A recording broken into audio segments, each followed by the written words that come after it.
15th of May, and the weekend is over. Yay.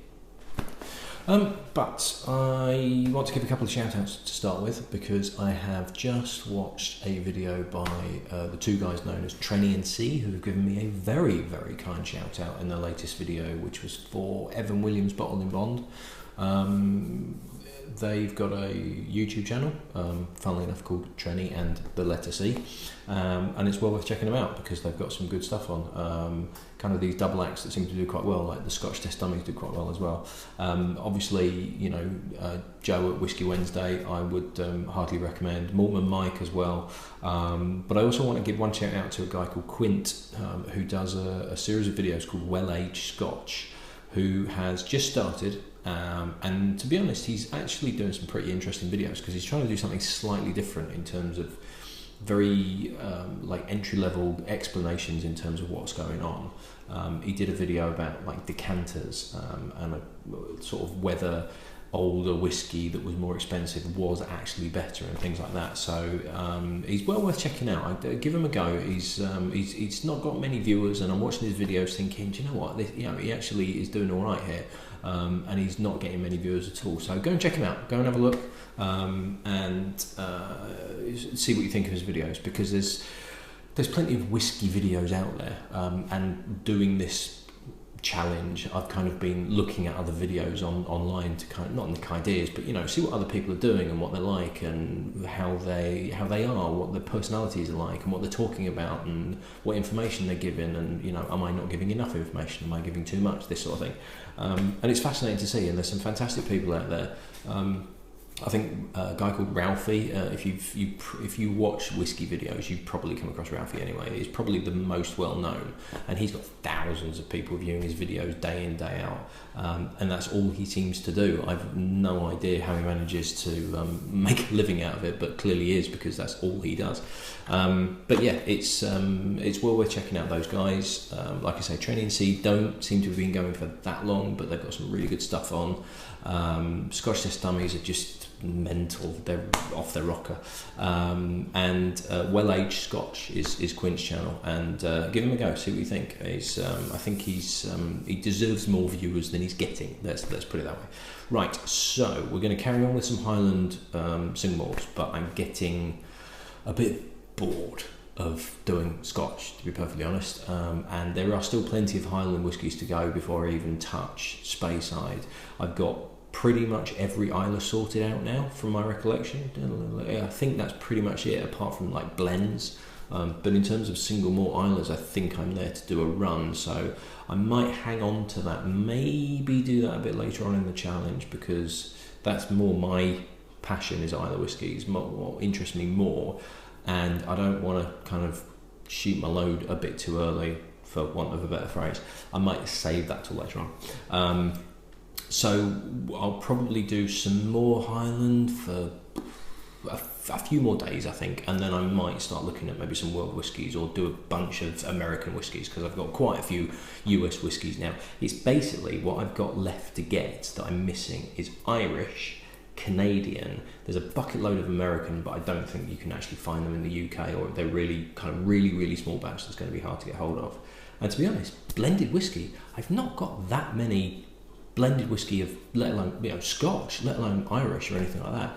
Just seems to be the one thing, and there's loads of blends out there, and I've not got that many of them. So if you've got any blends lying around, don't be afraid to look at the list, which is down on the bottom, and I'm probably going to change that fairly soon, where I'll put a list of what I have, so what I've done and what I have already in stock, and then a list at the bottom of these are the rest that I could source. So you could basically look at the top list of, this is what I've got, the 290 at the moment, and if you've got something that's not on that list, brilliant. And you can spare 2.5 CL, fantastic, please send it my way.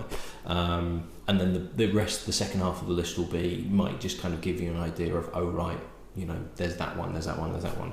But essentially the list will be changing soon, so it's a case of, if it's not on that first bit of the list, if it's not listed in there, I haven't got it. So if you can send it, that'd be fantastic.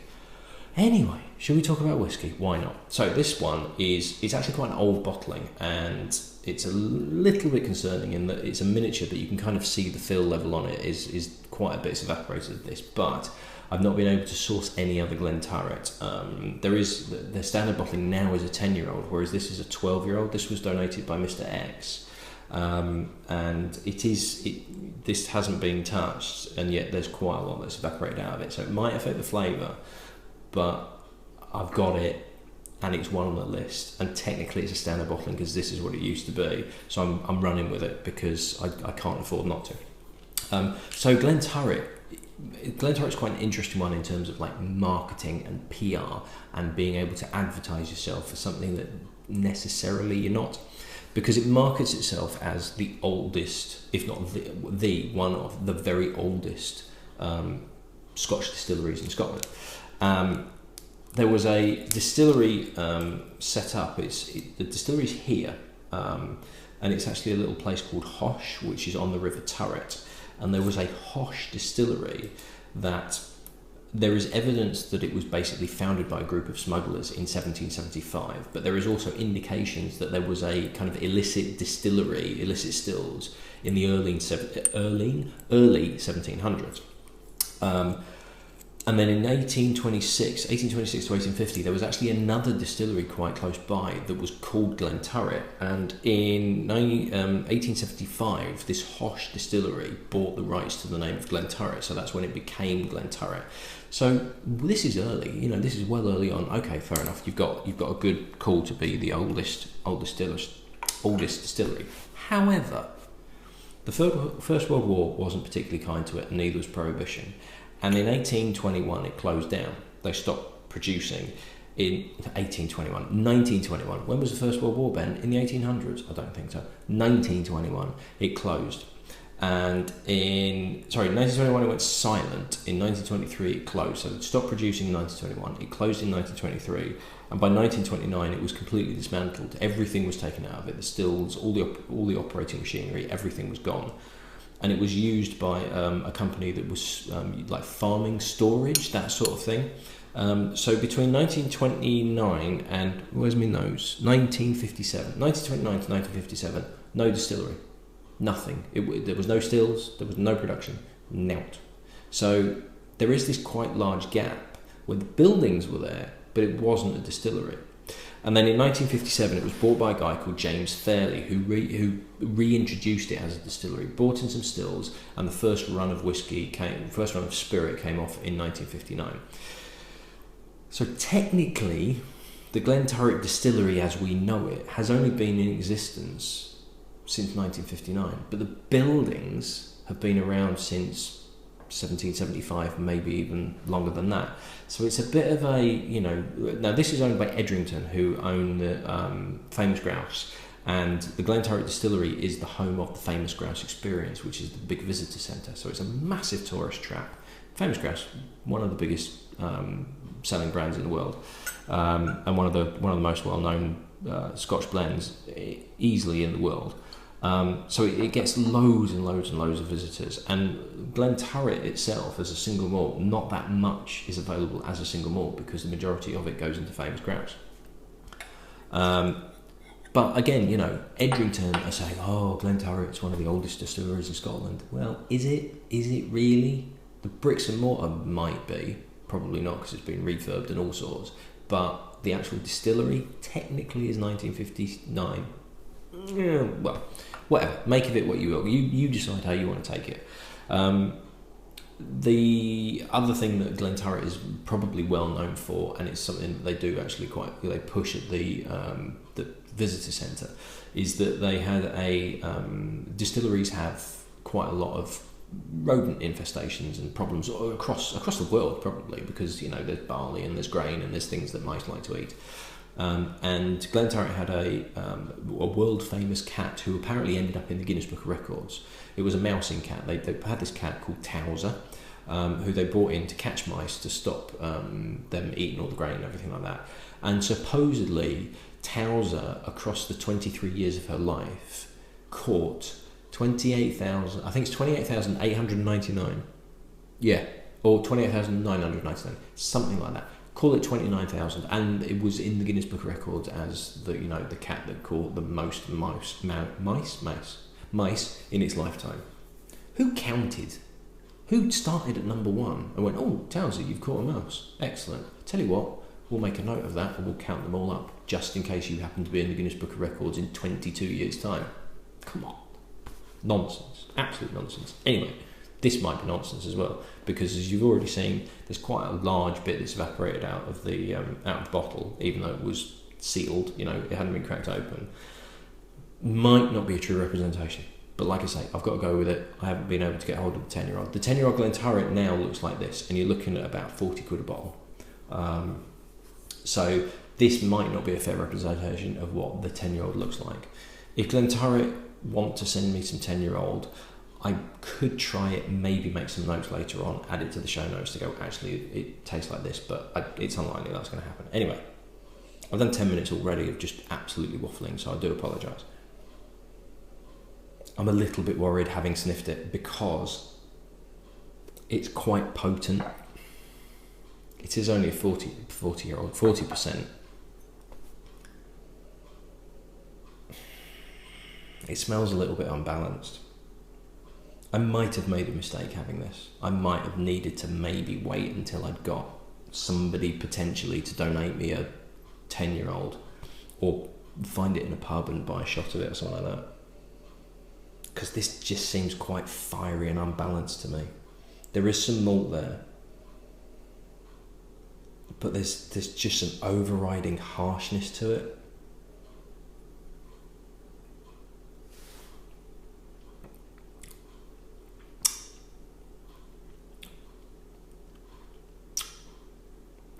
There's not a great deal on the palate. There's oakiness in there. Yet, I think, unfortunately, I'm not going to discount this. I'm not going to take this one off the list. But I think too much is evaporated out of the bottle because the seal hasn't been perfect. And that's one of the problems with miniatures, is miniature bottles tend not to have a particularly good seal. The drinks by the Dram from Master and Malt are quite good because they seal the tops in wax, and that's a good seal for it. Not perfect, but it's still a lot better. Whereas this is a metal cap. Might be able to see, where's the camera bit? Right, this is a metal cap that's got essentially a tiny little bit of cardboard in the middle of it, and supposedly that then goes on the top of there, and as you screw it down, you've got that little metal banding there that essentially holds it. That'll connect it together and theoretically hold it tightly. But it doesn't take a lot. It doesn't take an awful lot for it to evaporate. And miniatures in particular are very susceptible to evaporation. And I think, I'm pretty confident, if it's supposed to taste like this, it's not great, to be honest. It's fiery, it's really quite woody, and it's not a subtle oakiness. It's really like sucking on a bit of cask.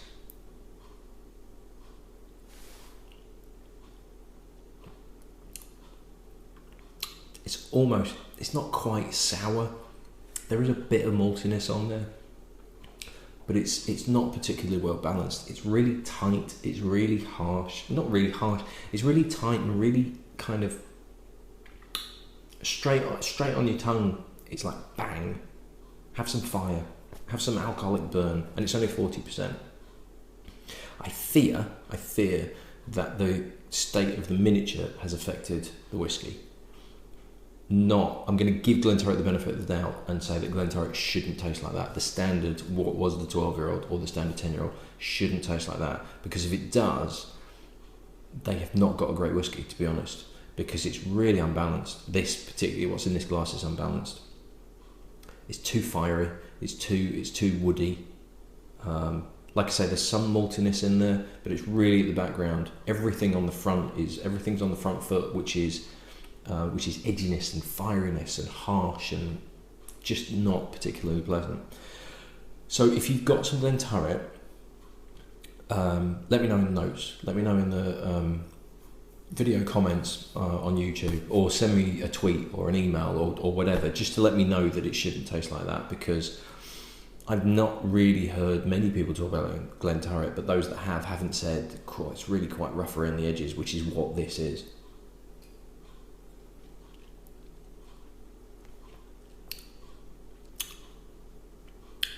It's too rough. It's too edgy. we'll count it because I can't afford not to. Yeah, see now the aftertaste is like I've just broken off a bit of the inside of a cask and I'm just sucking on it like a wood lollipop. Not a pleasant thing to drink. That Mr. X, sorry about that, but I think it's just the miniature is probably quite old, because miniature bottles don't, not age, but they don't hold for a long time. It's very difficult to collect miniatures for quite a long time because you run a much greater risk than a standard full-size bottle of losing evaporation and flavour and everything like that. But it's an education. That's something that I can share with you about miniature bottles and how they're a bit of a risk, particularly if you've got quite a low fill level. Which is difficult because the next one I'm going to have is a miniature bottle that I think's been sat around for a while, but I don't think it's as bad as that because the fill level looks to be. Sneak peek at what's going on tomorrow. The fill level is actually pretty good on that, and this is a much more recent bottle. So fingers crossed I'm not going to have two on the bounce that's been ruined. Right, I shall see you at the next one. Have a good one. Bye.